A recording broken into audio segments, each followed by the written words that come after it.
terima kasih ya waktu saya umroh tetap berjalan kuliah sebagaimana biasanya. Mudah-mudahan bukan makna yang sama seperti yang sebelumnya. Nah, yang kedua, saya ingin menyampaikan selamat Idul Fitri, walaupun telat ya, secara langsung. Ya, aidin fa'izin, lu amin wa antum khair. Mohon maaf lahir dan batin atas sebuah kekhilafan selama ini. Mudah-mudahan Allah mengampuni kita semua, dan mudah-mudahan Allah menerima puasa dan ibadah kita bagi yang puasa.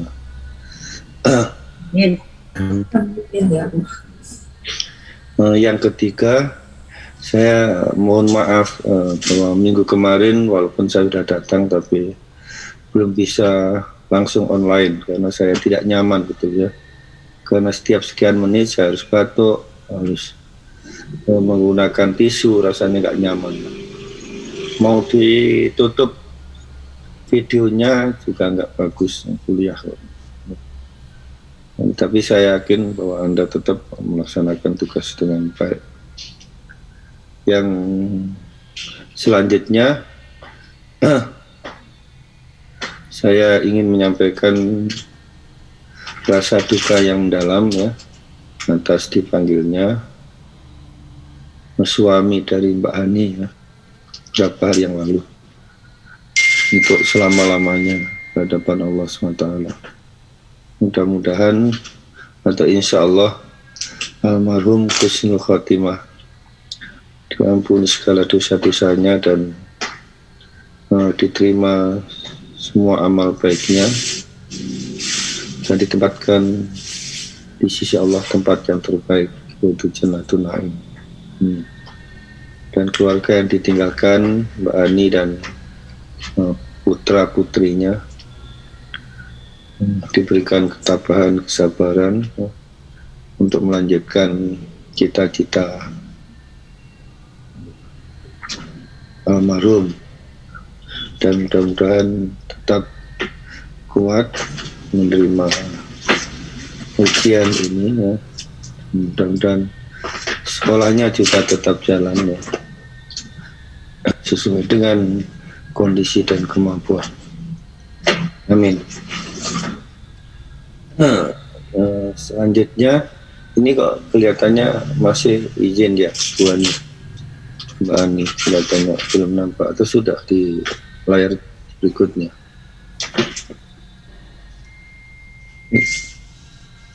Belum muncul lah ya. Prof. Ya, oke. Kemarin bicara soal budaya Baduy ya, saya kira menarik sekali. Yang walaupun tidak jauh dari Jakarta, tapi suku itu masih bisa menjaga nilai-nilai luhurnya dan menyesuaikan beberapa sesuai dengan yang dibutuhkan tanpa menunjukkan rasa keterbelakangan. Dan mereka punya dunia sendiri.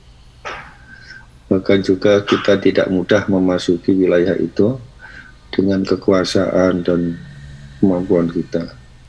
Nah, inilah yang menarik bahwa kita ternyata juga masih menjunjung tinggi rasa respek antar sesama.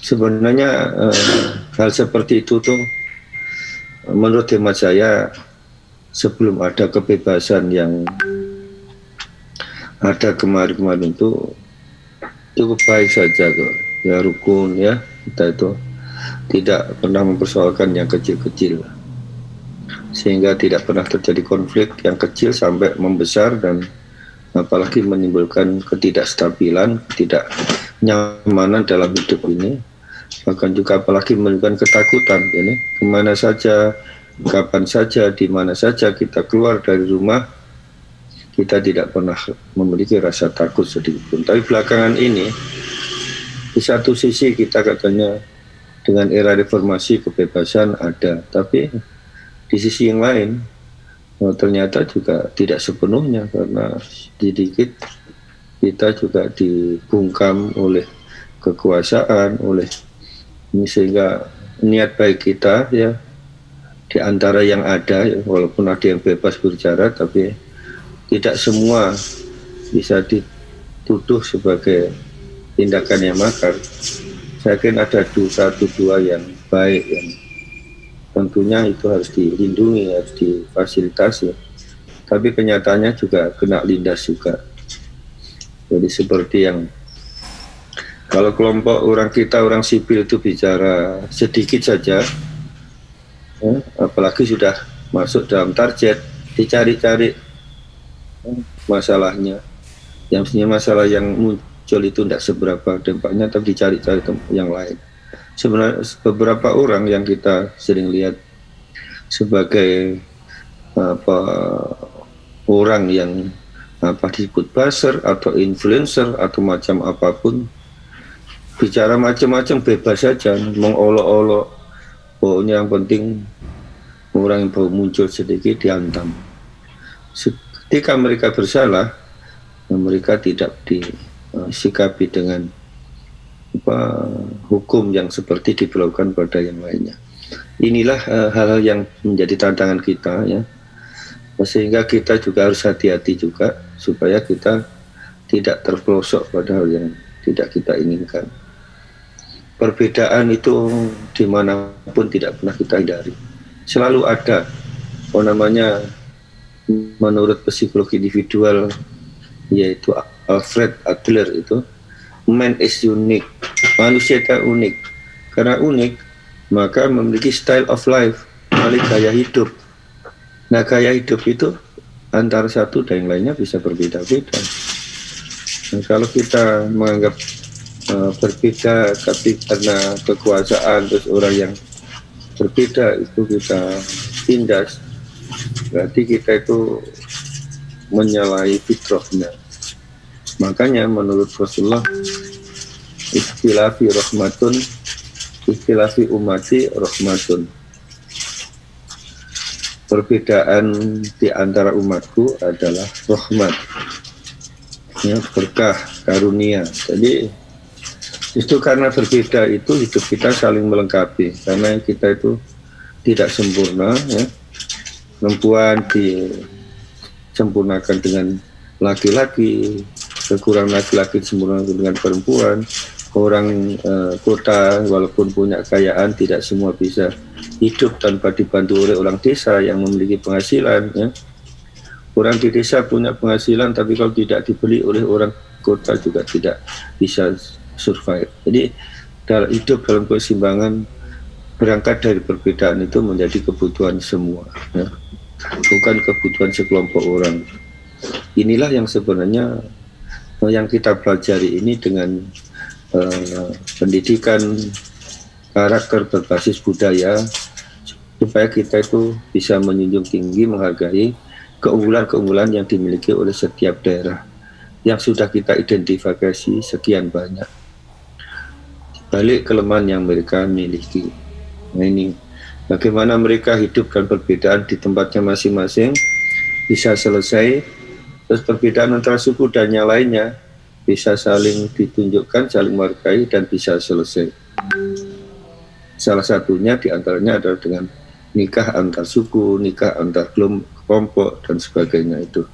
Itu adalah strategi yang belakangan ini salah satu yang paling efektif untuk meredam antara perbedaan-perbedaan yang menonjol di antara kita ini. Dengan begitu mudah-mudahan kita akan berada pada garis yang sesuai dengan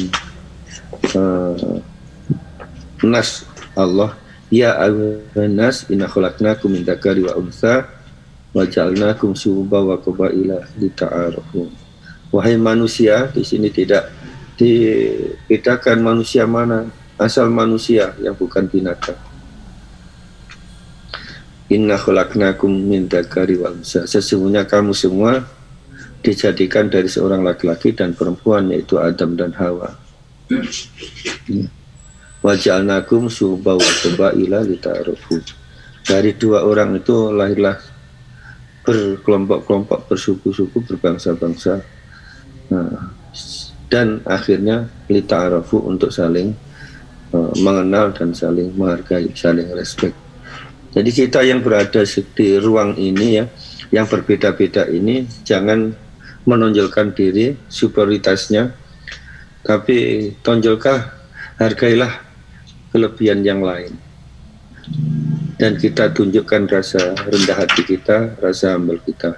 Kalau itu kita tunjukkan, aman, ya, damai. Jadi jangan menonjolkan kita, merendahkan yang lain.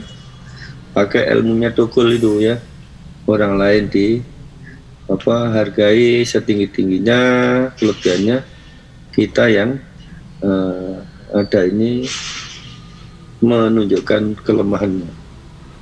Dengan begitu insya Allah kita terhindar dari rasa sombong, rasa takabur, rasa superior, dan dengan begitu akan mempercepat proses islah, proses ukhuwah, dan juga proses persaudaraan dan persatuan. Nah, inilah yang kita lakukan. Jadi kita belajar pendidikan karakter berbasis budaya ini, dan nanti kita bekalkan kepada mahasiswa kita supaya mereka menghargai dimanapun. Jadi lulusan kita tidak usah khawatir hanya bisa ngajar atau mendidik di daerahnya saja, tapi siap dimanapun. Dengan modal yang banyak ini insya Allah kita bisa memberikan bekal yang cukup, walaupun belum sempurna, tapi ikhtiar kita sudah lumayan satu langkah positif. Saya kira itu yang sebagai komentar saya. Sekali lagi terima kasih, dan kita ikuti untuk presentasi berikutnya Mas Ali Fakhrudin ya, dan siapa yang menjadi moderatornya silakan. Baik, terima kasih. Dan mari kita mulai dengan berdoa dulu. Menurut agama kita berdoa mulai. Cukup masih. Ini Mbak Hani sudah muncul belum? Belum. Masih duka ya. Ini jangan masalah. Nun sewu Prof, yang meninggal itu Prof. Bukan Mbak Ani di sini Prof. Apa? Bukan yang meninggal itu Prof. Oh, nggak di sini ya? Oh, yang S3 tempat yang lain ya? Mungkin Prof. Soalnya kita kelas nggak ada informasi Prof.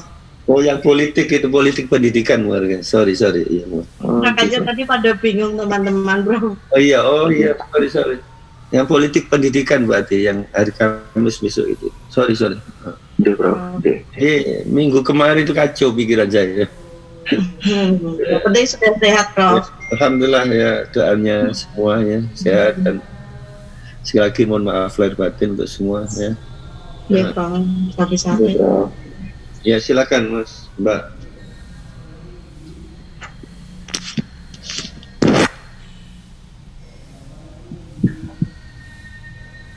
Baik Prof. Assalamualaikum warahmatullahi wabarakatuh. Waalaikumsalam warahmatullahi wabarakatuh. Prof. Ahmad Wahab dan kawan-kawan semua, Bapak Ibu dan Mas Mbak yang kami hormati. Alhamdulillah hari ini kesempatan saya untuk menyampaikan lanjutan dari diskusi kita, yaitu tentang pendidikan karakter berbasis budaya Sumatera Selatan. Izin untuk share screen terlebih dahulu.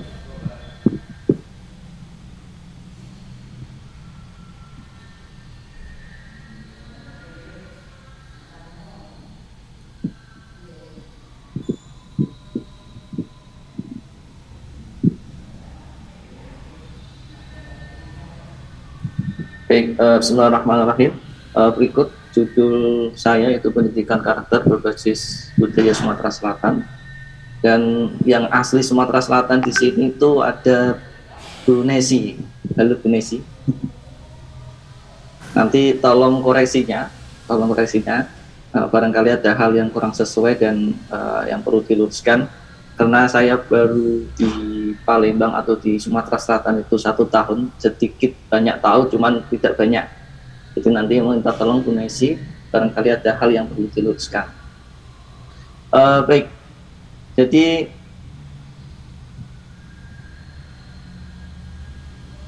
Sebenarnya saya ingin mengawali dengan Genjing Sriwijaya.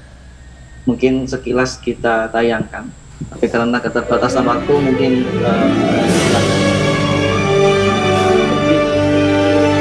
apa saya tayangkan di awal.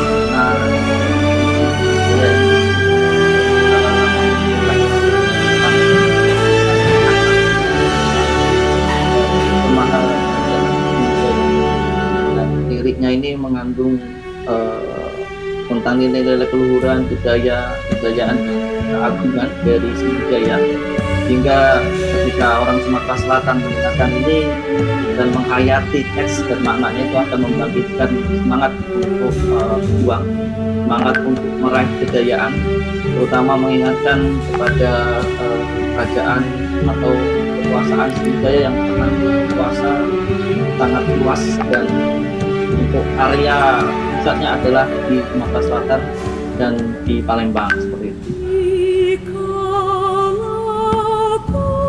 Oke, jelas kita dengarkan teks dari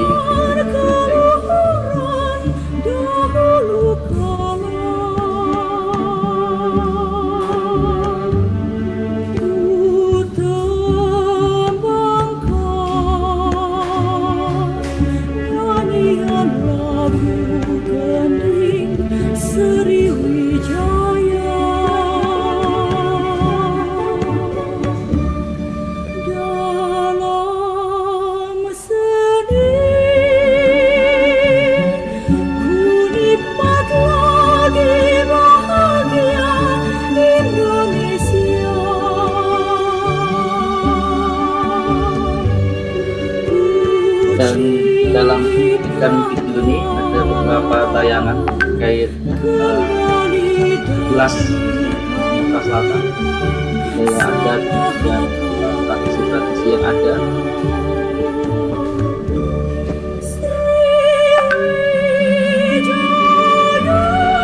Dan beberapa tayangan kalau kita lihat ada ini dengan jauh, itu ada wayang yang gamelan dan sebagainya. Namun di Sumatera Selatan, khusus yang di Palembang yang pernah saya lihat ini, wayangnya sudah namanya sudah berubah. Dan ceritanya adalah wayang Palembang.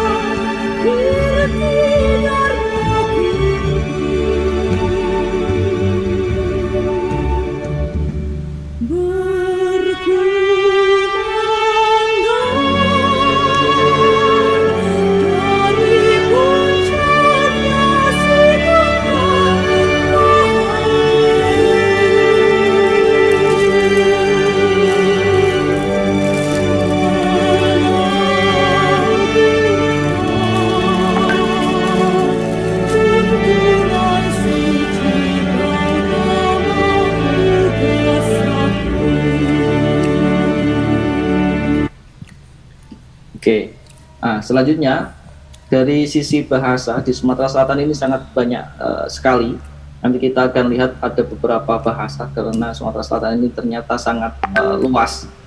Dan satu bahasa yang mungkin sedikit saya kuasai yaitu bahasa Palembang, karena tidak begitu banyak perbedaannya antara bahasa Indonesia dengan bahasa Palembang.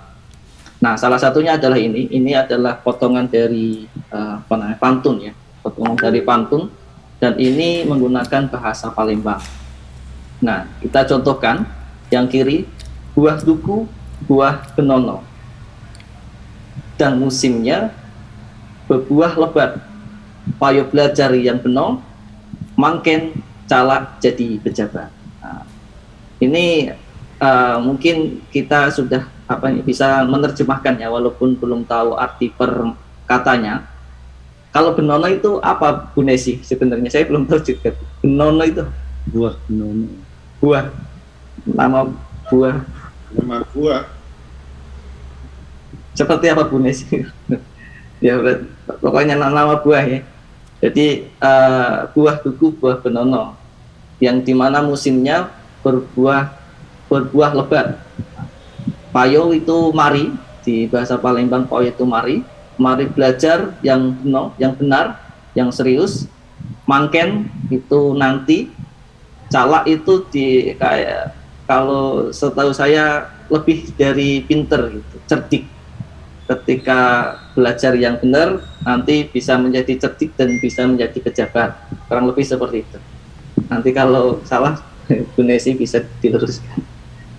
Kemudian yang kanan, pentinglah kepala mun sakit gigi. Lah sakit gigi, sakit pulau kaki.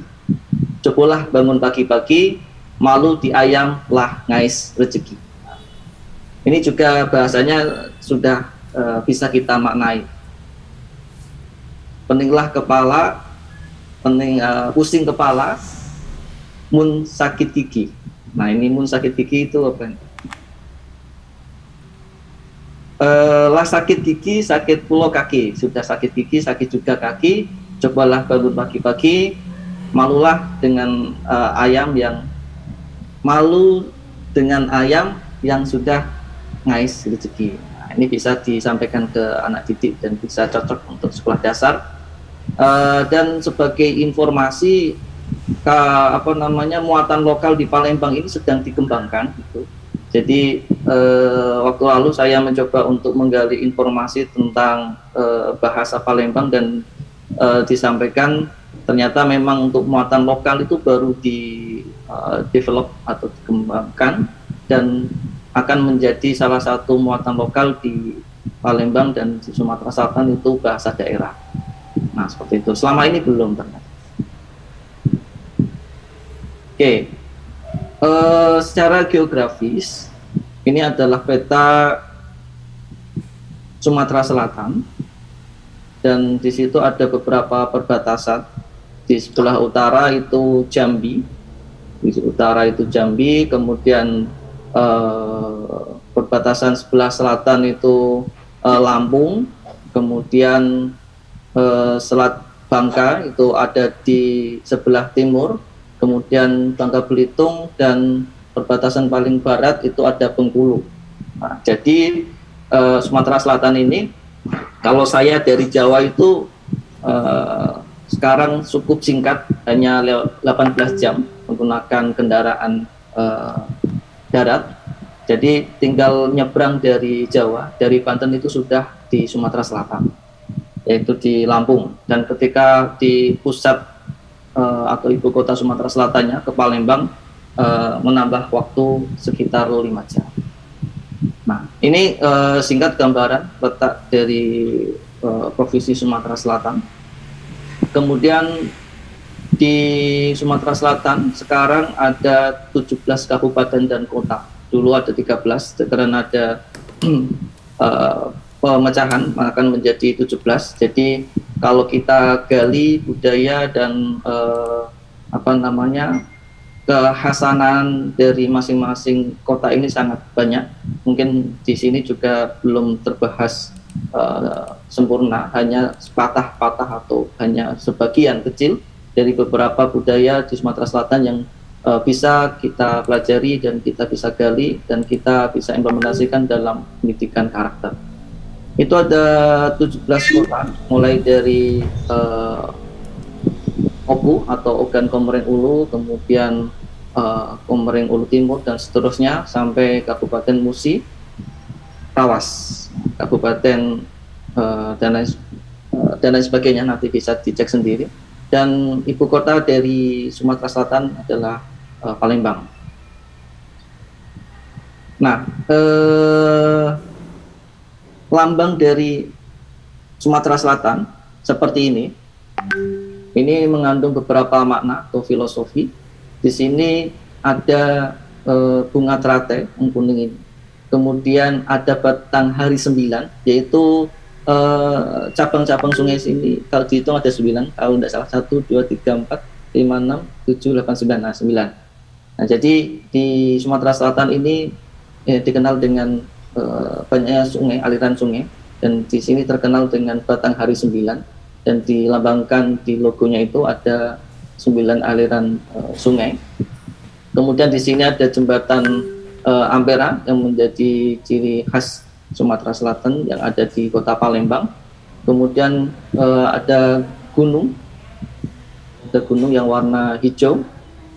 Kemudian yang menjadi ciri khas lagi adalah ada atap di atas ini yang merah-merah yang menjadi ciri khas dari Sumatera Selatan.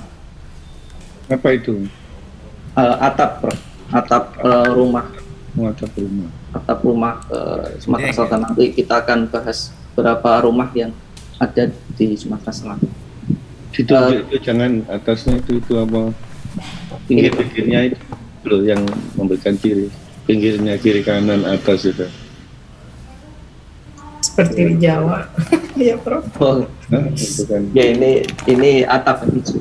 Dan ada maknanya masing-masing. Itu di bunga teratai yang kuning ini maknanya kelompok 5 berarti keberanian dan keadilan berdasarkan Pancasila. Jadi ada 5, 1, 2, 3, 4, 5. Ini kursor saya agak susah banget. 1, 2, 3, 4, 5. Kemudian Batanghari 9, nama lain Provinsi Sumatera Selatan yang memiliki 9 aliran sungai yang muaranya di Sungai Musi. Kemudian Jembatan Ampera merupakan ciri dari Sumatera Selatan. Kemudian gunung memiliki makna daerah pegunungan yang banyak di Sumatera Selatan. Kemudian atap, ini atapnya itu ada hitungannya yang berujung 7. Mana ini? 1, 2, 3, 4, 5, 6, 7.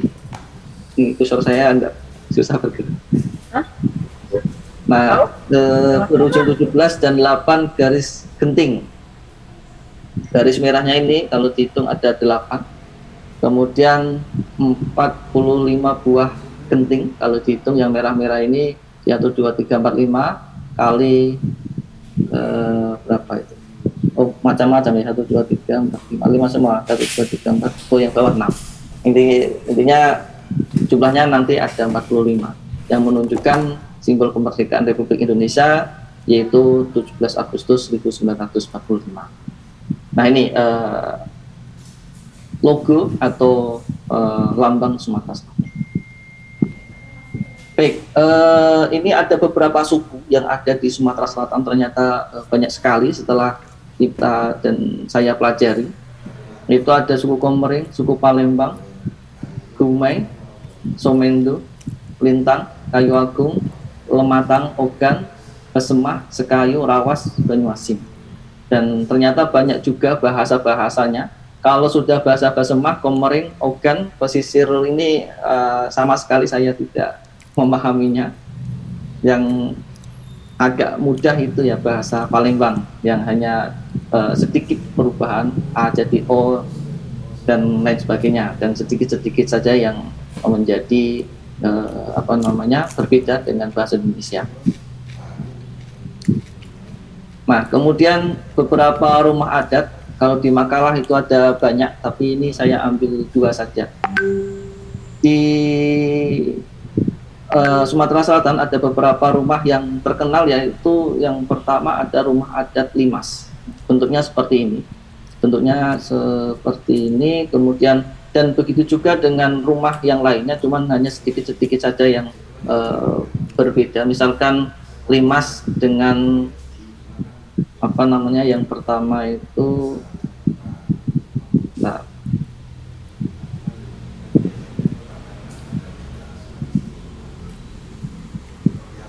enggak muncul ya. Oke, kita Limas dulu. Jadi Limas ini merupakan salah satu rumah adat yang ada di Sumatera Selatan. Cirinya memiliki tiang penyangga dengan ketinggian sekitar 2 meter. 2 meter. Jadi biasanya di bawah itu ada ruang, tetapi dimanfaatkan untuk gudang. Kalau beberapa waktu saya masuk, bukan yang ini karena ini adalah prototipe atau yang memang dikunjungi untuk wisatawan. Kemudian setiap rumah Limas memiliki undakan. Ya, ada undakan-undakannya yang terdiri dari 2, yaitu kanan dan kiri di depan itu. Kemudian di ruangan di dalamnya itu ada sebutan-sebutannya, yaitu pagar tenggulang jagoan, yaitu paling depan. Kemudian ke kijing ketiga, kemudian ke kijing keempat, dan ke gajah, itu yang ada di belakangnya.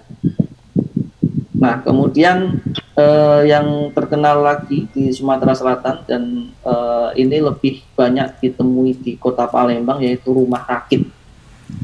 Nah, rumah rakit seperti namanya, rumah rakit ini ada di perairan atau di atas air, mengapung seperti itu. Kemudian di sini disampaikan fondasi rumah dibuat dari balok kayu dan potongan bambu dengan tiang-tiang yang diikat dengan tongkat tertancap di tepi sungai untuk pengikat biar tidak pergi atau tidak mengikuti arus air. Kemudian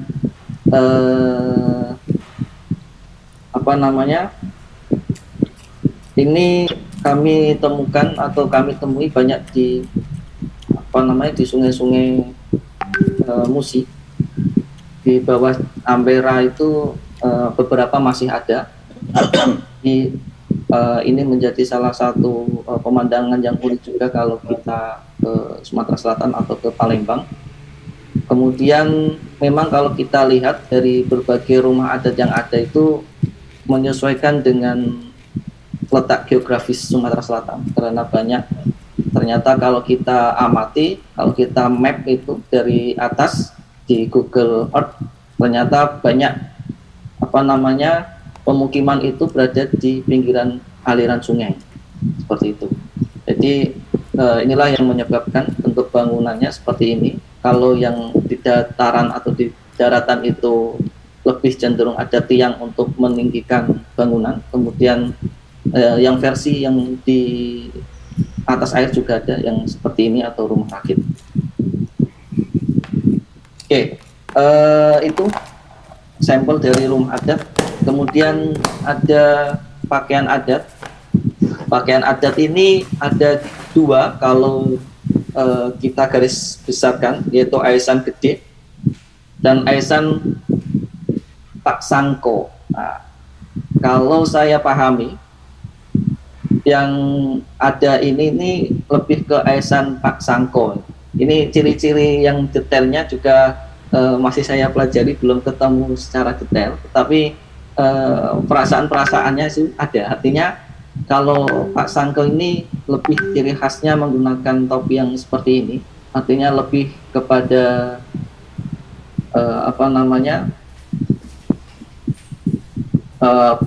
keagungan kerajaan yang dimana kebalik. Ini lebih kepada keanggunan. Ini kan ada keanggunan, kemudian ada kemewahan. Nah, yang aisan gede ini lebih kepada kemewahan. Kerajaan-kerajaan yang dimana nanti bentuk topinya itu dihiasi dengan, kalau di keterangan buku itu harusnya menggunakan perhiasan emas, tapi saya rasa sekarang tidak menggunakan perhiasan emas, termasuk juga dengan rajutan-rajutannya, keterangannya itu harusnya menggunakan benang emas, tapi saya rasa cukup dengan menggunakan warna emas. Nah, ini ada dua, yaitu aisan gede dan aisan Pak Sangko. Nah, beberapa tarian yang ada, yaitu yang pertama tarian Gending Sriwijaya. Tadi ada lagunya atau ada gendingnya Sriwijaya, itu juga menjadi suatu tarian, di mana ini lebih kepada penjamuan dari tamu-tamu agung atau tamu istimewa. Misalkan ada tamu dari luar daerah atau dari tamu asing di luar Sumatera Selatan dan menjadi tamu agung, itu akan disambut dengan Gending Sriwijaya. Nah, dari makna-makna yang ada di syair atau di gending ini, itu nilai yang bisa diambil adalah bagaimana semangat dalam membangun peradaban dan meraih cita-cita.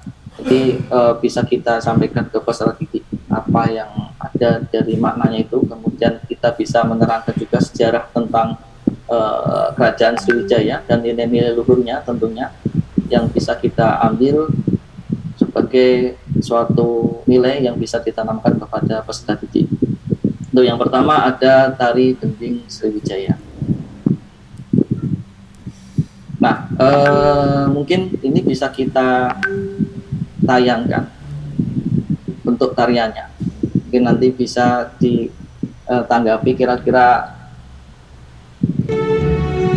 apa namanya untuk atau kekhasan dari tarian ini.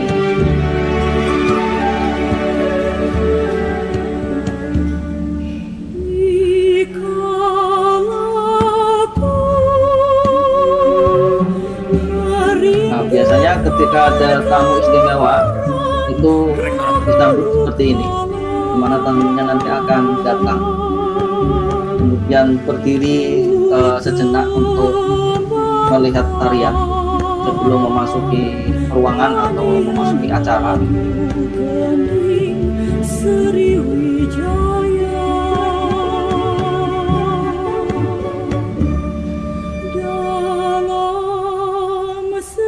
Dan menjadi khas dari tarian ini ditari atau dimainkan, ditarikan oleh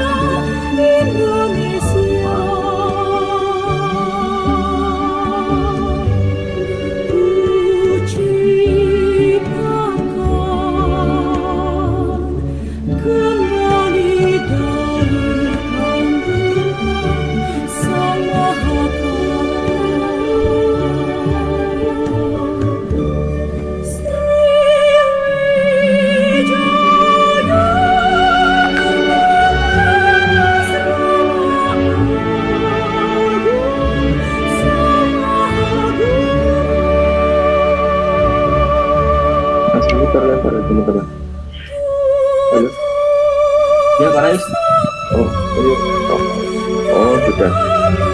Ya, saya yang sudah nyambung. Oke, teman-teman, saya sudah nyambung lagi.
Baik, itu tayangan dari tari gending Sriwijaya. Tari gendingnya sudah ada dan bentuknya tari seperti ini. Biasanya untuk menerima tamu dari luar atau tamu undangan. Biasanya sekaligus untuk kapur sirih. Gitu.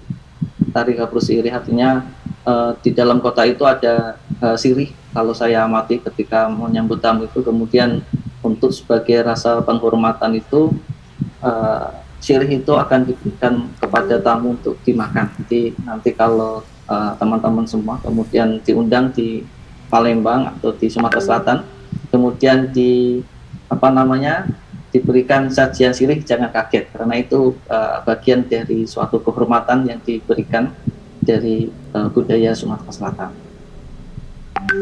Nah, selanjutnya ada tari Tangai. Nah, dari Tangai ini dimainkan oleh atau ditarikan oleh 5 orang dengan memakai ciri khas kain songket, dodot, kemudian pending, kalung, dan lain sebagainya. Kemudian tarian ini menggambarkan masyarakat Palembang yang ramah dan menghormati. Ini menjadi nilai yang ada di dalam tarian ini.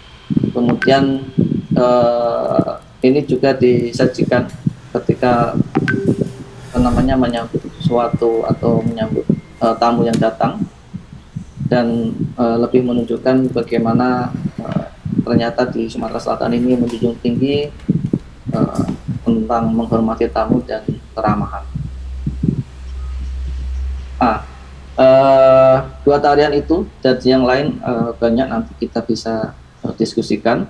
Kemudian beberapa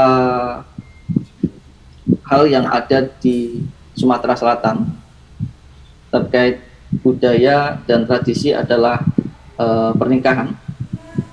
Saya rasa tidak jauh berbeda dengan yang telah disampaikan di budaya-budaya lain, cuman mungkin penamaannya yang sedikit berbeda. Nah, misalkan yang pertama itu melamar, sama, itu adanya lamaran. Biasanya di Palembang ini ketika melamar juga menggunakan rombongan, kemudian membawa barang-barang rumah tangga dan isinya seperti beras, telur, gula, dan lain sebagainya. Saya rasa sama juga dengan kita. Kemudian mungkin istilah yang kedua ini yang berbeda, mutus kato. Ini bahasa Sumatera Selatan, Palembang, mutus kato. Dalam acara ini keluarga dari mempelai laki-laki dan perempuan akan berunding untuk menentukan hari, tanggal, dan lain sebagainya. Nah, ini disebut dengan mutus kato. Nah, setelah lamaran oke, maka tahap selanjutnya adalah tahap mutus kato. Artinya saling berembuk untuk menentukan kapan bisa dilaksanakan jenjang pernikahan. Kemudian selanjutnya ada yang namanya belanggir. Ketika kedua calon hendak dipertemukan, maka akan diadakan upacara adat belanggir atau dalam tradisi Jawa dikenal dengan siraman. Kalau di Jawa ini namanya siraman, kalau di Sumatera Selatan namanya belanggir. Upacara ini merupakan upacara mandi menggunakan air kembang, dan calon mempelai akan disiram terlebih dahulu dengan air kelapa hijau muda. Kemudian prosesi penyiraman akan dilakukan oleh mempelai dengan melaksanakan upacara dan bisa disebut dengan tunggu jero ya. Nah, ini acara belanggir, kalau di Jawa namanya siraman. Kurang lebih ritualnya di luar juga tak pakai. Nah, kemudian setelah itu ada juga yang disebut dengan netak contoh, merupakan upacara yang dilakukan sebelum prosesi akad nikah. Dalam upacara adat ini akan ada berbagai macam makanan seperti nasi kunyit, ayam panggang, kue, dan lain sebagainya. Prosesi ini diakhiri dengan bedabung, yaitu prosesi yang dilakukan untuk menghiasi calon mempelai wanita agar tampil cantik, dipacari kukunya dan dirias. Nah, hari ini bertujuan untuk agar saat proses akad nikah nanti mempelai wanita tampil cantik. Jadi ini juga menjadi pemandangan yang khas juga di Sumatera Selatan. Ketika habis nikah pasti ada sisa dari pacar atau pitek kuku ya, pitek kuku. Nah, saya rasa ini beberapa hal terkait prosesi pernikahan yang nantinya diakhiri dengan akad nikah, yang saya rasa sama, yaitu dengan adanya ijab kabul dan lain sebagainya. Kemudian tradisi yang unik atau yang khas lagi di Sumatera Selatan adalah tradisi sedekah rame. Nah, sedekah rame ini ada videonya juga, dan ini menjadi pandangan yang menarik juga. Jadi sedekah rame ini adalah tradisi masyarakat Sumatera Selatan yang dilakukan oleh masyarakat yang terpusat di Kabupaten Lahat. Pusatnya adalah di Kabupaten Lahat, tapi juga ditemukan di mana itu? Muara Enim, yang intinya adalah tradisi dilakukan oleh petani yang bertujuan agar hasil panennya melimpah.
Ada namanya Elijo atau apa namanya buang dong, yang apa namanya yang dilakukan tahun sosial. Nah,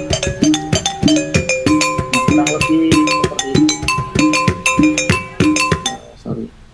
Tayangannya. Dan yang unik ini adalah kalau dahulu ini waktu pembuangan atau pelepasan kapal tadi itu isinya sudah tidak ada. Jadi setelah saya beberapa berbincang sama yang bukan meneliti tapi yang orang sana, itu dulu ada isinya, yaitu yang dibawa-bawa oleh bapak ibu untuk dikelikan dibuang di sungai, tetapi sekarang sudah tidak ada, yang dimana sekarang itu lebih kepada nanti direbut oleh orang-orang untuk dimakan, kemudian yang dibuang di sungai itu hanya perahu-perahunya saja. Dan ini saya rasa menarik, artinya mungkin ada seseorang yang melaksanakan suatu perubahan, artinya memberikan nilai-nilai bahwa ketika kita lebih bermanfaat kalau hasil tani itu tidak dibuang di sungai tapi kita makan bersama, bisa jadi. Nah, ini adalah salah satu tradisi yang ada di Sumatera Selatan, yaitu tradisi sedekah rame. Selanjutnya ada tradisi lagi, yaitu tentang di sini namanya bekarang iwa. Nah, bekarang iwa ini merupakan tradisi masyarakat Sumatera Selatan untuk menangkap ikan bersama-sama.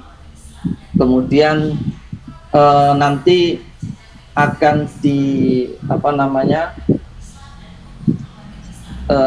dimakan secara bersama-sama juga. Kemudian ini menjadi salah satu pemandangan yang unik juga di Sumatera Selatan, terkait bagaimana suasana kebersamaan dan sosial yang ada di masyarakat Sumatera Selatan.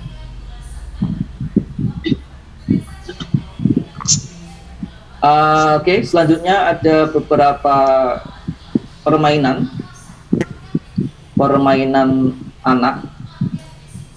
Beberapa permainan sama dengan yang kita jumpai di beberapa daerah.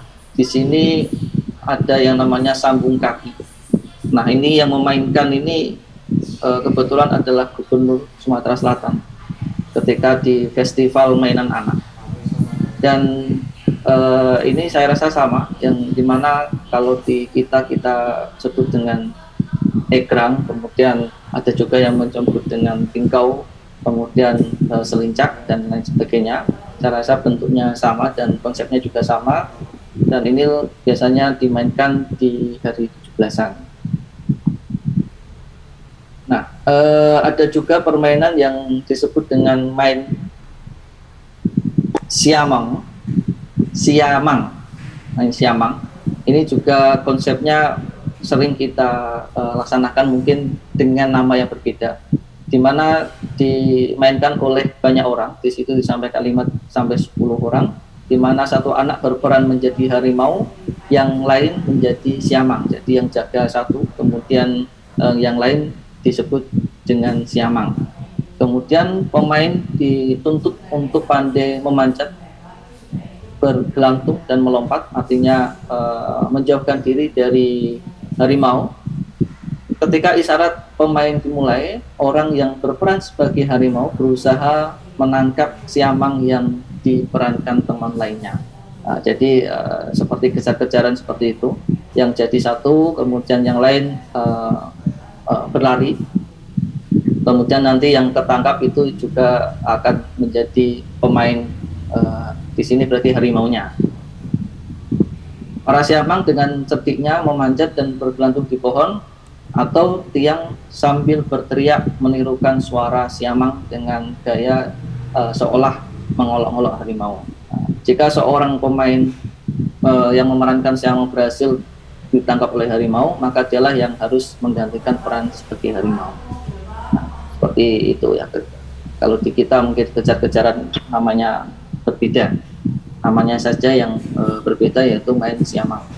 Kemudian ada juga permainan tradisional yang dimainkan anak-anak yang disebut dengan cing keluing. Permainan ini seperti petak umpet. Bedanya pada permainan sebelumnya peserta bersembunyi, tapi di sini tidak. Kemudian ini lebih berasal di daerah Lahat. Kemudian karena di sini kalau di daerah Lahat itu ada bukit-bukit seperti itu, jadi untuk main ini sangat menarik. Biasanya dimainkan oleh lebih dari 2 orang.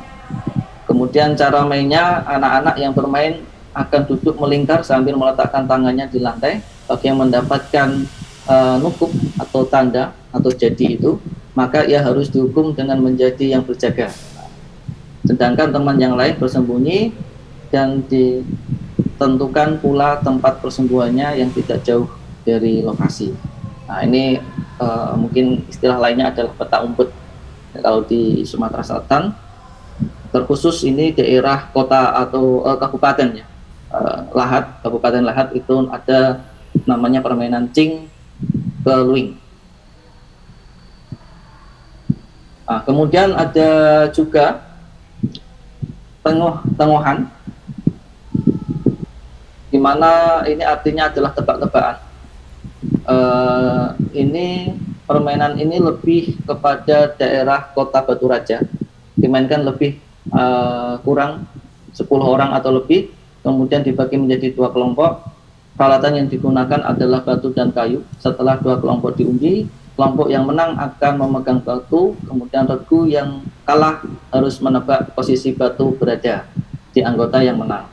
Jika regu yang menebak benar, maka mereka yang memegang batu dan melakukan hal yang sama seperti sebelumnya. Jadi regu penebak, jika regu penebak salah menebak, batu yang ada di regu lain, regu yang menang akan maju selangkah, begitu seterusnya hingga salah satu kelompok sampai ke garis finish. Jadi tebak-tebakan siapa yang membawa batu dan siapa yang membawa tongkat. Yang kelompok yang benar menebaknya maka maju, dan yang salah tetap di tempat, dan siapa yang sampai finish akan menjadi pemenang.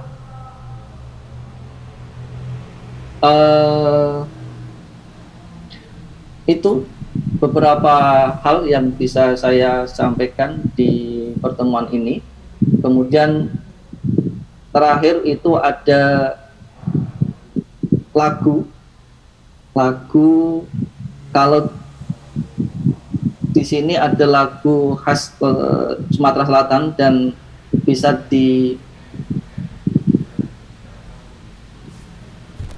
ditayangkan untuk peserta didik, tetapi kok saya kurang sepakat, nanti bikin dianalisa kita semua. Jadi ini lebih kita dengarkan bersama mungkin. Nah ini salah satu lagu daerah yang judulnya adalah Marilah.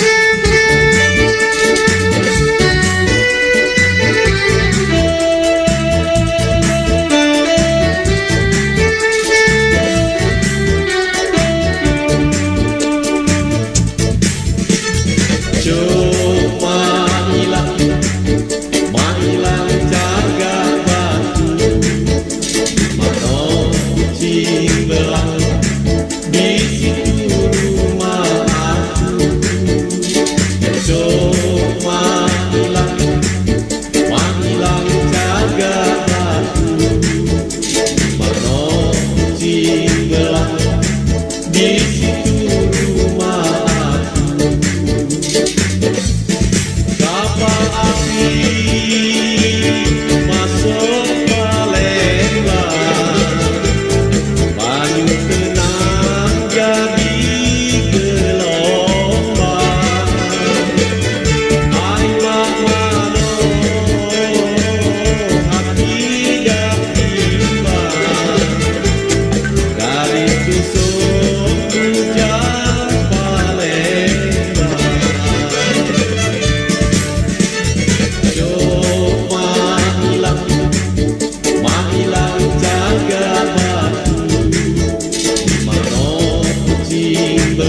di situ rumah aku. Alam gelap, rumah dilebah, siput gondang di bawah jagat. Alam gelemah, undangan parah, buka jendela salinglah agak.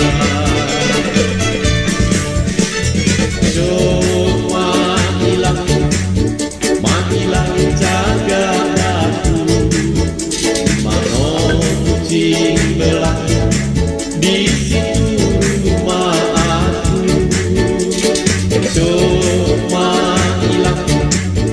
Mahilang jagat aku, mano kucing belah di situ rumah aku.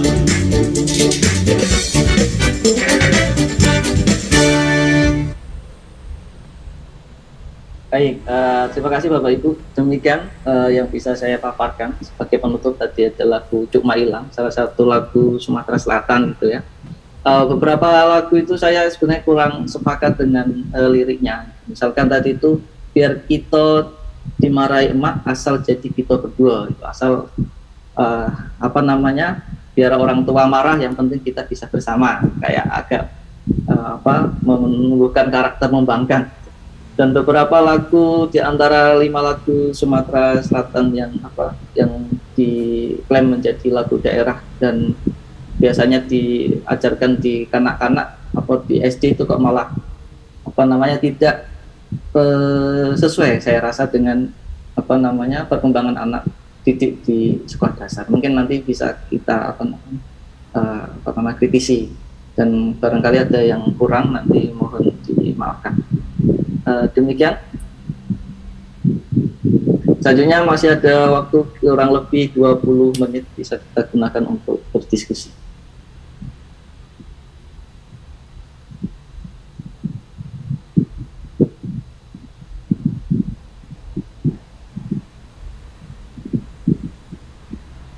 Bu Kasni sudah datang, Bu Kasni?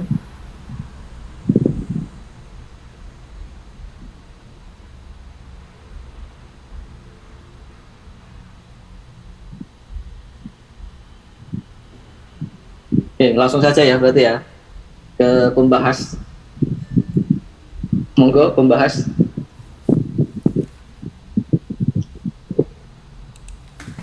Saya Mas ya.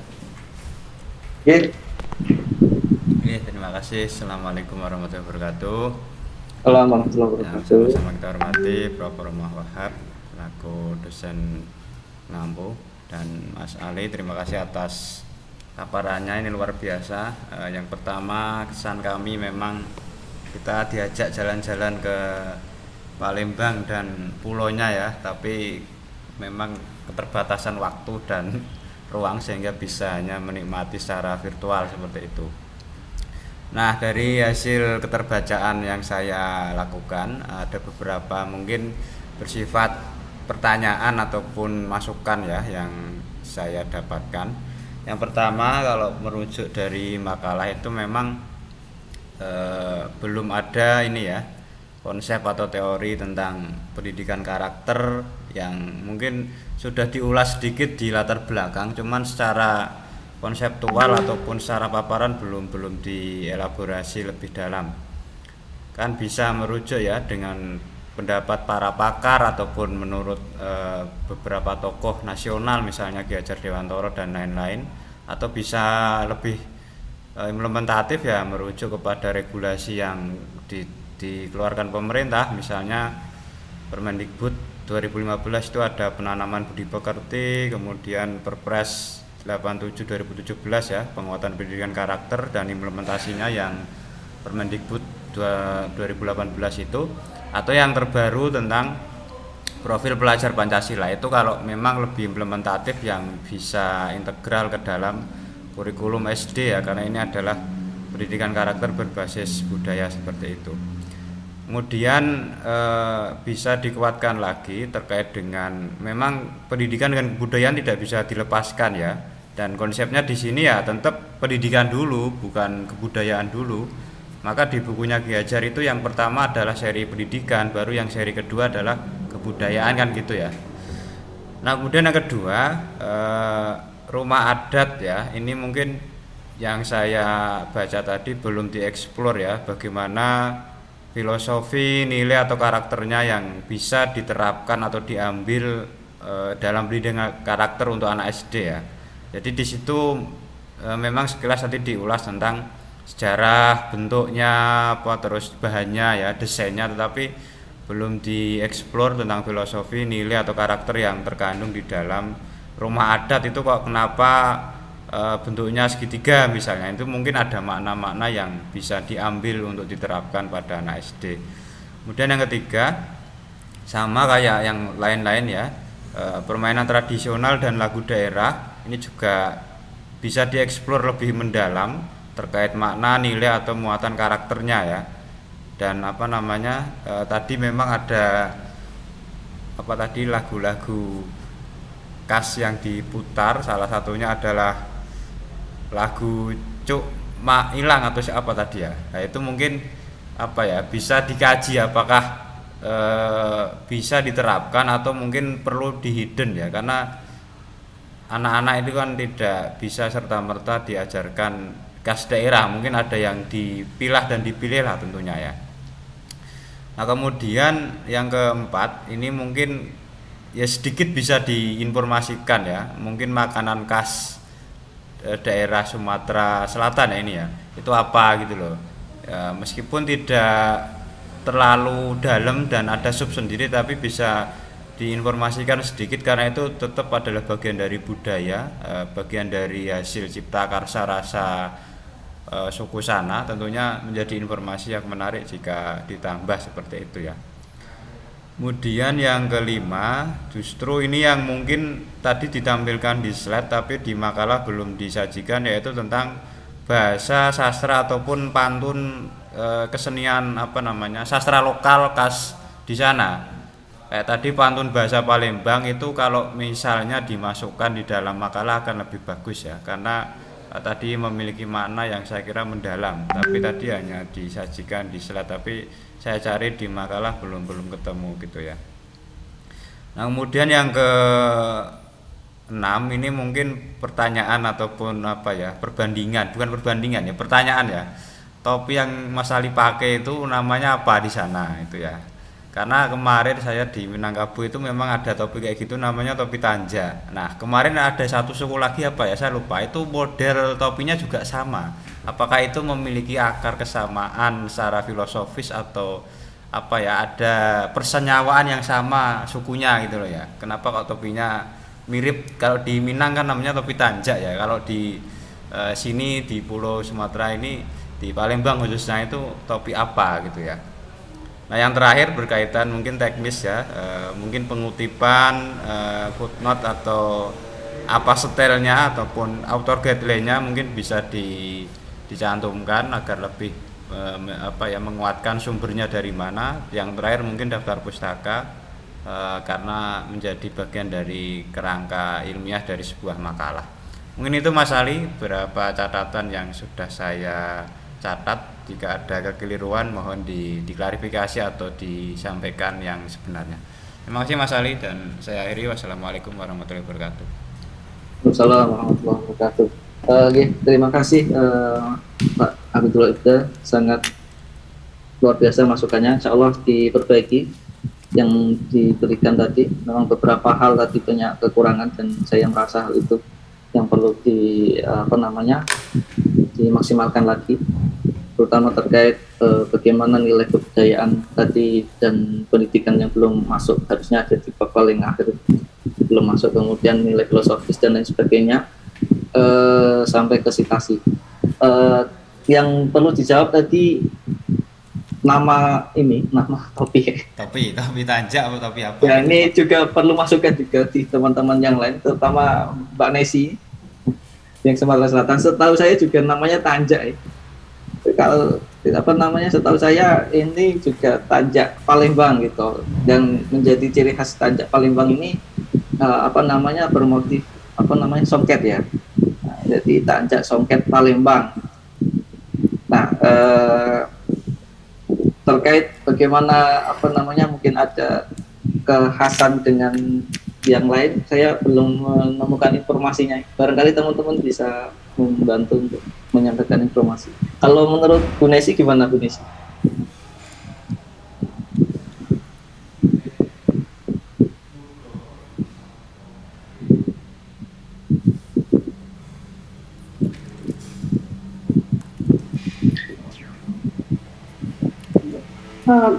Halo Mas Ali. Ya. Bagaimana pertanyaan tadi? Ya, topi yang dipakai Mas Ali kalau saya juga topi tanja. Namanya topi tanja songket begitu. Jadi terbuat dari songket gitu ya. Ya, setahu saya ya itu yang khas Palembang itu tanjaknya tanjak songket gitu. Iya, tanjak songket beneran. Menambahkan Mas Ali. Oke. Monggo Mbak Nesi belum selesai sebetulnya. Mas Ida tadi sudah ya? Untuk permasalahannya Mas Ida tadi sudah?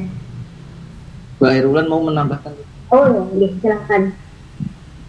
Terkait suku Melayu itu di beberapa provinsi yang ada di Indonesia itu memang rata-rata topinya topi tanjak dari songket. Jadi Melayu Kalimantan itu juga sama seperti itu, yang membedakan hanya bentuk lipatannya, khas lipatannya itu, tapi bahan dan namanya itu penyebutannya sama. Intinya kalau dia semahaman saya kalau dia berasal atau awal dasarnya itu dari suku Melayu, itu rata-rata namanya tanjak dari songket.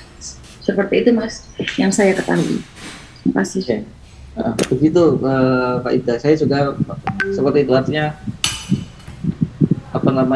menjadi ciri khas Melayu, termasuk juga Palembang ini kayak budaya Melayu, namanya juga tetap tanjak. Kemudian yang menjadi ciri khas Palembang ini ya motifnya sih, saya rasa ini tidak kelihatan soalnya harusnya ada motif khas Palembang gitu. Songket itu Pak Ida. Ya, soal Mas Ali. Oke, matur nuwun, pembahas selanjutnya. Baik, terima kasih Mas Ali. Ya, sama komentarnya ya, untuk teknisnya yang dibicarakan oleh Mas Ida, mohon maaf, tempat saya lagi mati lampu, jadi kayak gitu.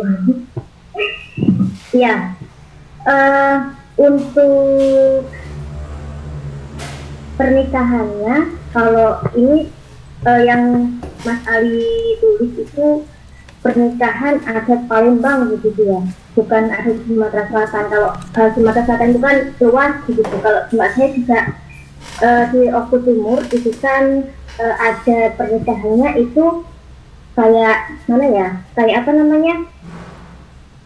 Kalau kami namanya Bambangan, Bambangan itu kayak mencuri si perempuan dibawa kabur ke rumah laki-lakinya. Tapi kalau disetujui dibawa kaburnya bilang, tapi kalau tidak setujui nggak bilang. Yang Mas Ali tulis di papernya itu lebih ke adat Palembang begitu ya. Jadi setiap daerah di Kabupaten Sumatera Selatan itu berbeda-beda bagaimana adat pernikahannya begitu. Mungkin di sini ditulis aja Palembang, adat Palembang begitu, pernikahan adat Palembang, bukan adat Sumatera Selatan begitu.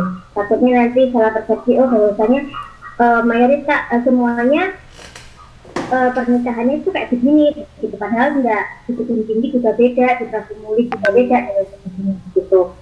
Nah, di Kabupaten Oku Timur juga ada rumah adat ya. Mayoritas yang ada di Sumatera Selatan itu kayak rumah panggung gitu, karena kebanyakan kami yang ada di sini ini berdekatan dengan air, takutnya nanti sometimes ada banjir. Jadinya kami rumahnya kayak panggung-panggung gitu.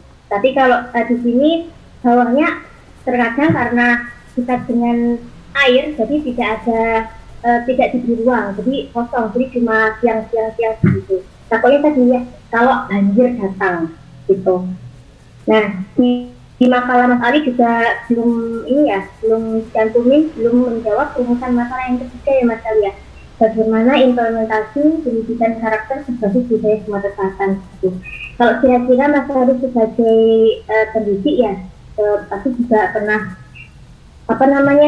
meneliti tentang bagaimana sih karakter, bagaimana sih menumbuhkan karakter. Kalau Mas Ali di Palembang, kalau di Palembang itu kan anak-anaknya, anak-anak itu kan agak-agak apalagi yang yang suka ngicep iPhone gitu. Pernah nggak Mas Ali lihat anak-anak yang menghirup iPhone? Kalau di lorong-lorong mandi, lorong gotong royong itu kan banyak banget ya. Pas saya kuliah kemarin. Nah itu bagaimana kira-kira menumbuhkan karakter pendidikannya yang ada di anak-anak tersebut gitu, karena susah sekali mereka itu diomongin karena sudah kecanduan, jadinya agak-agak susah dibilangin malah lawan ya. Jadi intonasi orang-orang Sumatera ini agak-agak keras, jadinya ini marah atau bicara biasa, jadi agak-agak bingung. Iya udah Mas Ali. Iya, jadi bingung ketika ngomong sama lawan, apalagi orang Jawa ya. Ketika saya berangkat ke Malang, nah pas di Bangkauni, di Merak di setelah nyebrang itu mana? Banten ya. Nah, loh dari mana Pak? Woi kami nih dari Palembang. Nah ngapo kau? Nah, jadi mereka itu takut. Oh dari Palembang, iya ya, terus kayak gitu. Jadi gini aja, kalau ditanyain orang itu gimana dari Palembang, jadi galau-galau tuh takut sama kita. Nah kayak itu, padahal kita jawab pertanyaan mereka yang katanya preman gitu palak-palak itu dengan biasa, tapi penerimaan mereka itu aduh ini orang-orang marah gitu. Nah jadi bagaimana untuk menjawab pertanyaan rumusan Mas Ali ini, kira-kira sebagai seorang pendidik, bagaimana Mas Ali ingin menerapkan, mengimplementasikan pendidikan karakter yang sudah Mas Ali ketahui di Sumatera Selatan, khususnya di Palembang ya, karena Mas Ali ruang hidupnya di Palembang. Terima kasih. Terima kasih Mbak Nesi. Memang mungkin yang dirasakan Mbak Nesi sama, saya juga merasakan itu, dan saya juga kaget sebenarnya ketika masuk ke Sumatera, masuk ke Palembang itu kaget. Salah satunya tadi saya itu jarang di Jawa itu melihat orang atau anak itu minum atau mendem mabuk di jalan itu jarang gitu loh. Bahkan langsung malah diusir dan lain sebagainya. Tapi kenapa di pinggir-pinggir jalan di bawah jembatan itu banyak gitu. Pakai lem dan lain sebagainya itu. Tapi pandangan itu memang benar adanya, dan saya juga melihat dengan nyata bahwa ngelem di sini itu biasa, ngelem kemudian pakai saya rasa sih minuman gitu, karena diplastiki kemudian agak ngeplay dan lain sebagainya itu kok jadi hal yang wajar. Kemudian mungkin yang perlu kita siasati adalah bagaimana kita memang harus saling bekerja sama, tidak hanya guru tetapi orang tua, kemudian pihak pemerintah terkait memang harus lebih giat sih saya rasa kalau melihat situasi yang seperti ini. Artinya saya sering ke SD atau ke sekolah dasar, di sela-sela mengajar di kampus itu di sekolah dasar, kemudian mengikuti pembelajaran di SD. Beberapa waktu lalu pemandangan yang tidak bagus juga terlihat ketika anak diingatkan oleh guru lapor, kemudian kok gurunya malah disalah-salahkan, padahal kelihatan memang anaknya itu yang bandel kemudian berantem dan sebagainya, tetapi orang tua itu tidak terima. Nah ini juga akan tidak akan memberikan solusi yang baik di dunia pendidikan. Jadi saya rasa memang kita harus bekerja sama antara orang tua, kemudian stakeholder, kemudian guru sendiri dan lain sebagainya untuk saling bekerjasama dalam membangun pendidikan ini.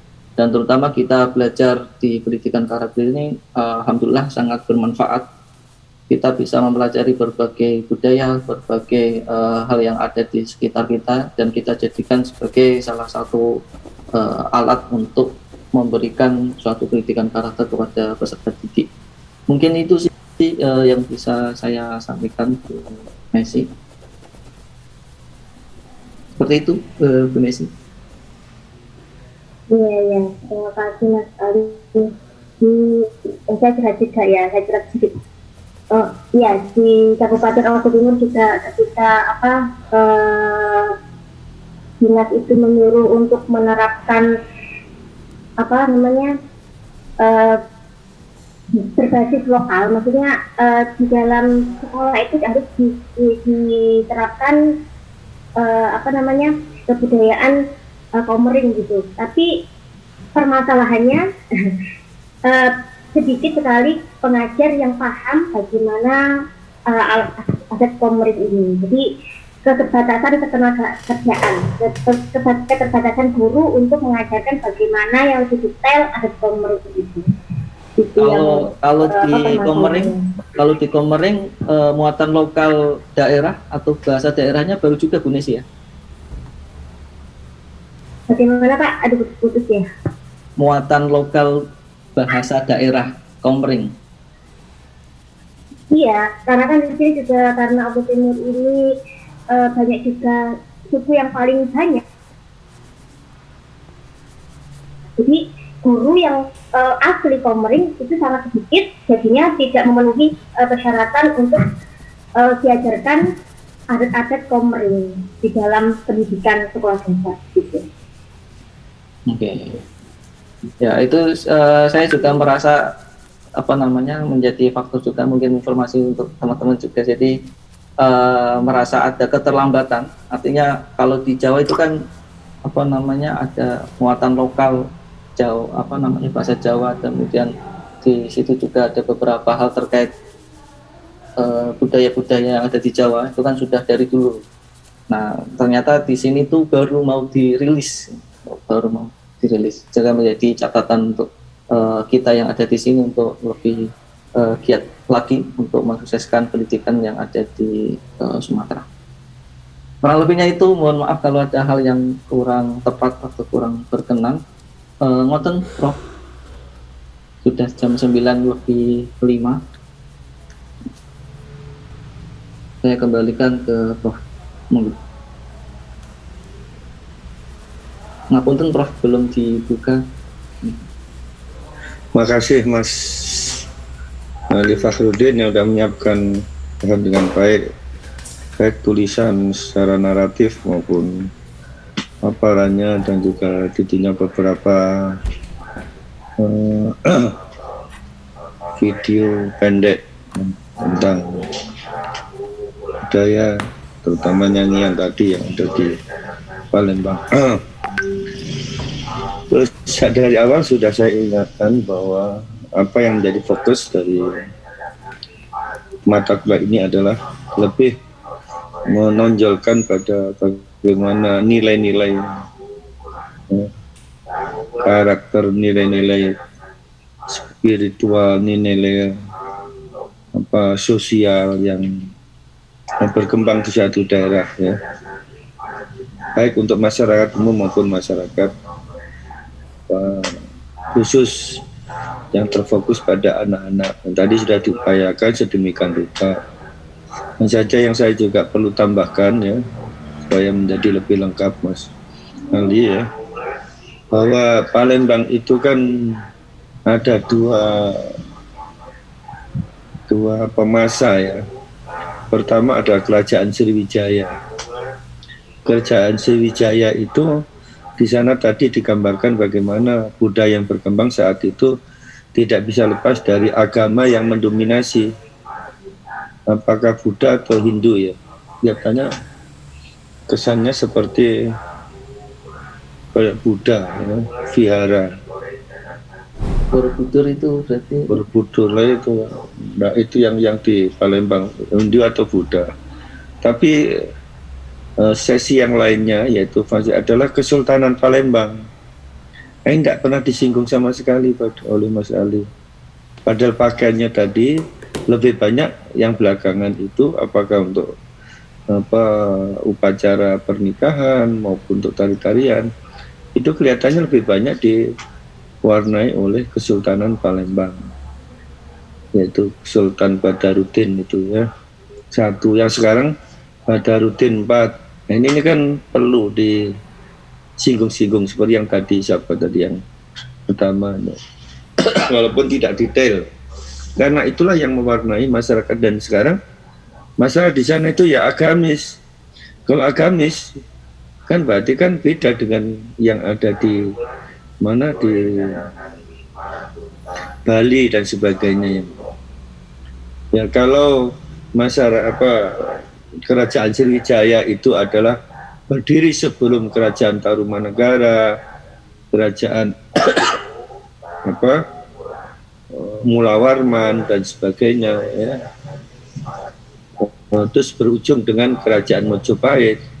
Tapi justru Kesultanan Palembang itu berkembang setelah kerajaan Kesultanan Demak ya. Kesultanan Demak itu sumber dari Kesultanan Palembang, ada Banten dan sebagainya. Nah, link ini yang perlu diangkat juga, karena itu membawa nilai-nilai yang sampai sekarang menjadi penting untuk dikenali oleh masyarakat Palembang sendiri maupun yang lain. Karena itulah kalau sekarang ada anak-anak itu yang suka ngelim, suka minum dan sebagainya, ini pengaruh dari mana? Kan ini kan penting kan? Apakah itu memang fitrahnya orang Palembang, atau justru itu pengaruh budaya baru yang terlalu keras, tidak bisa dibendung, akhirnya mewarnai perilaku anak-anak. Ini kan bahaya sekali. Ya mungkin tadi disinggung oleh masalah di Jawa, nggak kata siapa, di daerah-daerah tertentu tuh anak-anak ngelim itu masih terjadi ya, minum-minum di daerah tertentu. Jadi tidak sepenuhnya di Jawa ini bersih. Ada yang daerah merah itu ya, merah itu cenderung banyak orang-orang yang taat agamanya itu hanya keturunan saja, bukan ini yang penting. Jadi nilai-nilai agama yang kemarin kan kita tahu ya, yang Sumatera Barat, Kalimantan Selatan, Kalimantan Madura dan sebagainya, Mataram, ini kan dominan nilai-nilai Islam, itu mewarnai yang masyarakat sekarang. Banten, Palembang sebenarnya itu lebih Melayu Muslim. Nah ini juga perlu lengkapi supaya kita tidak kehilangan poin penting dari mengangkat budaya Palembang. Ya. Nah Palembang ini kan sebenarnya dulu asalnya kan Bengkulu itu masuk wilayah pengaruh Palembang, Bengkulu, Jambi, Lampung, ya. Itu dan juga termasuk daerah BB ya, Bangka Belitung. Senternya di Palembang. Nah, ini. Jadi pengaruh-pengaruh positif yang ada di Bengkulu itu tidak bisa lepas dengan apa yang ada berkembang dari Palembang. Walaupun Bengkulu itu dekat dengan Padang ya, tapi sebenarnya secara historis, secara geografis itu lebih banyak dipengaruhi oleh kehidupan Palembang, Jambi. Ini barangkali penting.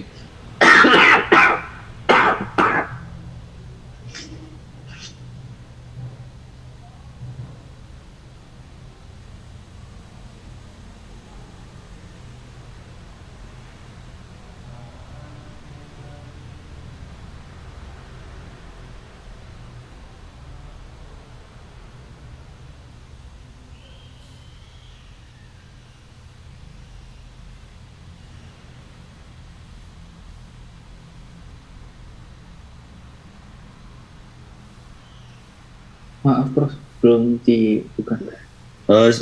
Baik, selanjutnya tolong diidentifikasi mana tari-tari yang dikenalkan untuk anak-anak. Ya, tadi dikenal dewasa, tapi tari-tari anak-anak seperti apa sebenarnya? Banyak atau sedikit? Nanti kalau sedikit, tadi kok direkomendasikan seperti sekarang Sekarang tuh miskin nyanyian anak-anak, tari anak-anak. Anak-anak sudah diajari nyanyi orang dewasa, jadi dipaksakan sekarang. Seperti itu anaknya Andang dan Santi, Santi. Itu anak-anak udah diajari nyanyi orang dewasa. Selebritis itu sudah tidak pas lagi, tidak mendidik.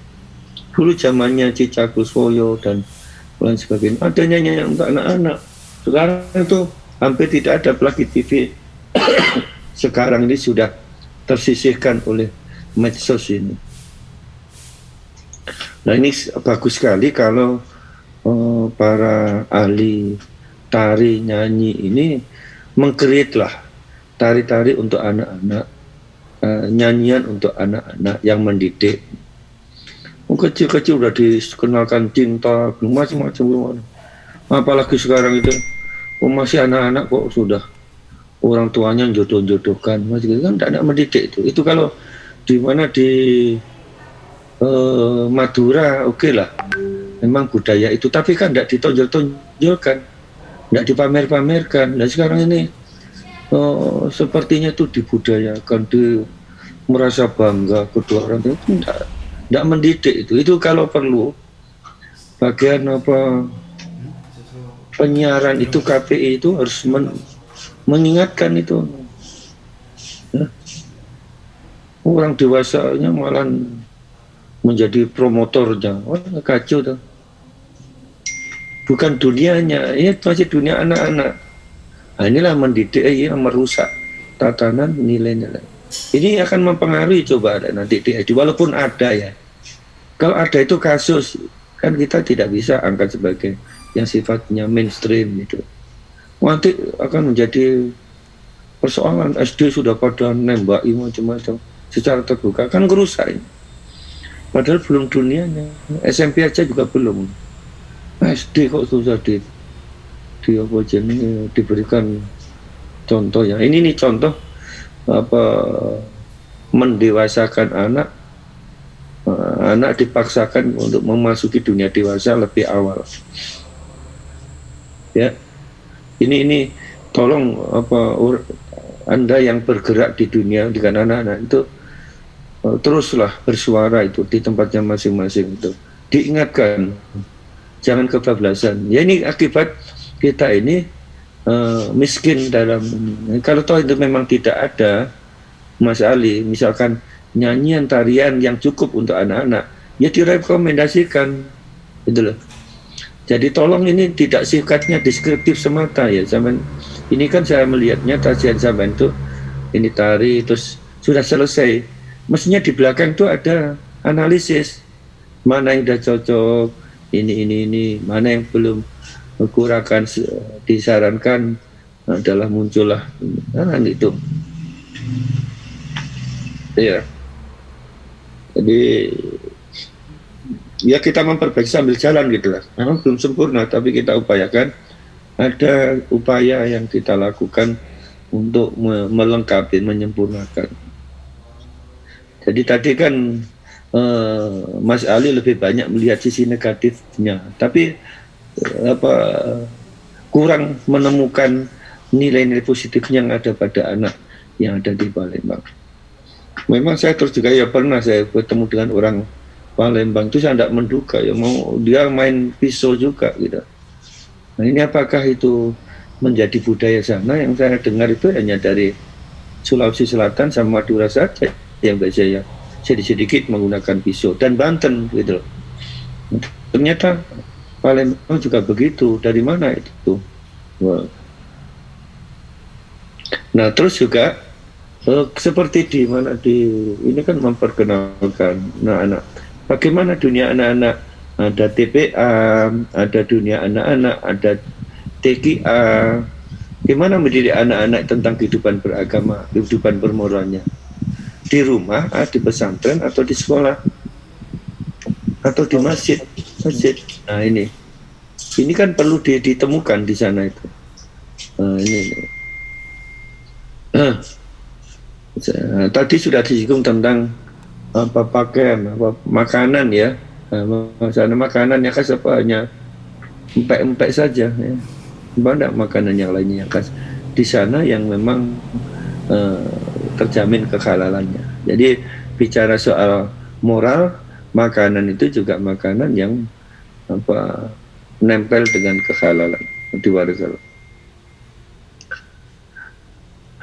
Jadi nilai-nilai keluarga apa yang bisa dibangun lewat keluarga itu ya, untuk anak-anak ya, sebelum memasuki kehidupan di tengah masyarakat gitu. Kan ada apa yang itu seperti Lampung itu kan banyak nilai-nilai yang mereka dan juga tidak kalah pentingnya di sana ada penggunaan senjata kan ada dua kerajaan apa jenis Sriwijaya sama Kesultanan. Bagaimana fungsi dari senjata yang dimiliki secara khas oleh sana, untuk apa itu senjata itu, untuk pembelaan diri atau untuk melawan musuh dan sebagainya. Karena setiap daerah punya senjata, mulai dari Aceh, Jawa pun juga ya punya keris dan sebagainya. Ya. Jadi bagaimana pemanfaatan senjata itu untuk kepentingan di kehidupan nyata, atau senjata itu simbol untuk upacara-upacara di daerah itu atau gimana. Yang itu adalah dalam rangka pembelaan diri ya. Seperti itu saya kira penting disinggung-singgung sedikit. Jadi lebih khususnya lagi tolong di nyanyian, tarian, dan tadi juga tadi menurut saya kelamaan ya, yang endingnya tadi nyanyi Cup Mailang tadi cukup saja contoh sekali saja sampai berkali-kali. Saya kira dengan waktu yang terbatas, tolong nanti ke depan itu menjadi catatan. Jadi menghadirkan itu tidak perlu harus selesai, cukup sampel 1 bait atau 2 bait, 3 bait, nanti bisa menghadirkan yang lainnya lagi gitu. Jadi ngambil potongan-potongan saja, sampel-sampel saja. Ini jadi, dan juga tidak kalah pentingnya di mana ya upacara ini hari-hari misalkan PHBI, hari-hari penting agama, di mana di situ tuh apakah ada atau tidak ada kan itu. Kalau ada yang menonjol muludan atau Isra Mi'raj atau Muharram atau apa gitu ya. Saya kira ini penting. Jadi link tentang keberadaan Palembang tolong tidak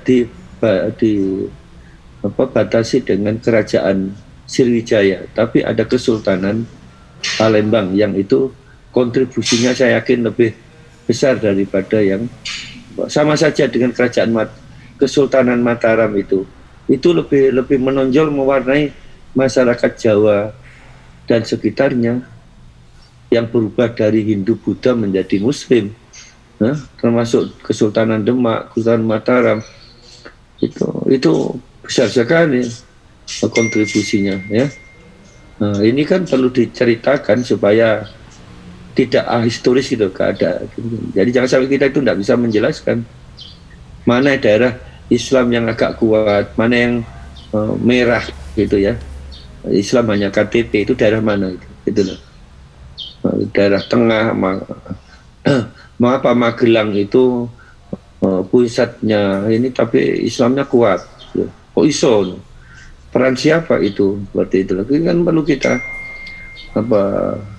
tangkap ya. Jadi supaya bisa melengkapi cerita untuk anak-anak, dan juga anak-anak menerimanya itu tidak tanpa reserve, tapi betul-betul memahami proses yang terjadi dalam perjalanan hidup ini. Seperti sekarang, mohon maaf, kalau tokoh-tokoh Islam ya itu ngomong sedikit sudah ditangkap di sana sini. Sekarang pada takut semua. Ini UAS ini masuk saja ke Singapura ditolak. Padahal kan ke sana itu kalau kita jalan-jalan asal bawa paspor ya sudah selesai itu. Wong memang di mana di ASEAN itu bebas visa kok. Gitu. Asal kita membuat bukti identitas diri ya dan punya tiket sudah selesai. Nggak harus kemana ke embassy, ke kedutaan. Jadi kalau kita ke Filipina, kemana ke Thailand, itu nggak perlu harus kecuali kalau ke Jepang, ke Cina, ya, ke Eropa, ke Amerika, Australia, itu kita ke embassy, ya, minta visa di sana, izin, Prof. Lah ini orang mau jalan-jalan mau rekreasi. Nah ini ada apa ini? Ini kan merembet kemana-mana. Jadi hati-hati, tapi tidak boleh merasa terlalu takut ya. Waspada saja, supaya Anda juga tidak menjadi tidak pede ya, untuk kemana-mana. Yang penting kita benar ya, kita tidak mengumbar persoalan. Oke ya, saya kira itu saya bilang cukup untuk catatan saya Mas Ali ya. Kemudian sudah optimal Anda, saya hargai betul, tapi akan bagus sekali kalau Anda lengkapi dengan apa yang menjadi catatan saya tadi. Sejauh Anda bisa lakukan untuk menyempurnakan apa tulisan yang Anda miliki. Karena bagaimanapun juga ini adalah karya yang sangat baik untuk bisa kita share kepada teman-teman atau pada mahasiswa atau pada pihak lain. Saya kira itu yang bisa sampaikan. Ada yang komentar silakan. Ini setidaknya Mas Ali, silakan Mas Ali. Prof, saya penasaran juga Prof, sekaligus tanya Prof. Kalau pengamatan saya itu terutama saya di Palembang Prof. Itu apakah memang benar berbasis pesantren itu minim Prof? Karena kebanyakan itu berbasis seperti majelis itu, jarang yang mukim gitu. Dan ya pemandangan saya itu seperti itu. Apakah hal itu tuh benar Prof? Artinya terserah. Ya sejauh yang Anda lihat, saya juga belum tahu. Belum tahu lama di Palembang sampai menghuni seminggu 2 minggu, belum pernah. Paling anak sehari sampai 3 hari. Itu pun di hotel ya. Terus keluar ya seminar di aula, ya nggak tahu masyarakat sana saya itu. Ya, saya masih. Cuma ini kan saya berasumsi bahwa Kesultanan Palembang itu misinya adalah Islam. Gitu. Nah, dulu itu kan Sriwijaya itu kan bukan Islam. Kok bisa sekarang orang Palembang itu? Nah, terus di sana itu sekarang bagaimana menyebarnya agama Islam? Apakah lewat pesantren seperti di Jawa atau majelis? Lah ini ya ini aja di cross check saja. Ya, jadi kalau memang majelis ya ora apa-apa memang bahwa di sana mengandalkan majelis dan sebagainya. Dan kan beda-beda toh, daerah beda daerah. Jadi kayak di mana di pondok itu kan memang lebih terkenal di Jawa toh. Gitu. Ya itu apakah Jawa Timur, Jawa Tengah, Jawa Barat itu bertumbuh pada pondok ya, untuk mempelajari agama secara utuh, sampai Banten juga, Jakarta sekalipun. Tapi yang di luar saya kurang paham. Minimal di NTB ada pondok itu, pesantren seperti yang ada di Jawa ini, dan built-in dengan sekolah-sekolah Pak SD, SMP, SMA, ke madrasah, tidak iya. Tapi yang saya amati di mana di NTB itu lebih banyak madrasahnya daripada sekolah umumnya. Ya. Jadi ini yang menarik. Jadi hanya 1000 masjid di sana itu, pulau 1000 masjid yang ada di mana di NTB. Jadi itu Mas Ali. Jadi tolong gambarkan apa yang ada saja, bahwa di Palembang mengadakan majelis. Yang sama kan 1 tahun kan lebih mengenal agak banyak. Lah nanti dibantu oleh Mbak Messi ya. Saya kira Mbak Messi tadi juga beberapa yang itu cocok dengan pandangan Mas Ali. Oke? Ya, Prof. Naturun, Ya. Cukup, yang lainnya? Sorry, agak sedikit terganggu ya tadi ya. Udah cukup ya? Minggu depan masih ada atau sudah selesai nih? Masih, Prof. Masih 3, Prof. Masih 3, waduh. Oke. Jadi, ada yang bisa 2 kali. Udah dipersingkat aja lah. Udah. Ini kuliahnya sampai 3 kali atau 2 minggu atau 3 minggu kuliahnya? Kelihatannya pertengahan Juni ya ujiannya. Minggu kedua atau minggu ketiga? Terakhir perkuliahan kayaknya 30 Mei, Prof. 30 Mei ya, berarti masih itu. Ya oke. Nonton non 30 Mei berarti sekarang tanggal 18, Prof. Sekarang 18, Prof. 2 minggu lagi. Oke. 2 minggu lagi. Jadi 3 itu mau tampil dalam 2 minggu atau? Yang terakhir 2 aja, Prof. Yang Pak Umar sama Pak Wahdan. Oke, tapi tolong disiapkan tulisannya tetap detail, tapi nanti sajiannya dipersingkat. Ya, yang poin-poin pentingnya. Yang penting kan sudah disampaikan lebih dulu. Teman-teman sudah membacakan juga cukup. Jadi tidak usah detail betul gitu. Presentasi 1 jam, 1,4 jam itu lumayan juga repot, yang mendengarkan, yang menyampaikan juga repot. Bisa dipersingkat, yang penting yang bisa disingkat. Baik, saya kira itu. Mari kita akhiri dengan berdoa. Doamu. Alhamdulillahirabbil alamin. Oke, makasih. Salam sehat untuk semua ya. Mudah-mudahan minggu depan lebih sehat lagi. Amin. Terima kasih, Prof. Terima kasih. Ya. Sehat, Prof. Ya, Prof. Assalamualaikum warahmatullahi wabarakatuh. Waalaikumsalam warahmatullahi wabarakatuh. Udah diambil nggak ini sih, di shot itu Pak, buktinya. Oke, Prof. Kita, Prof. Ya. 1, 2, 3. Prof. Mantul. Terima kasih ya.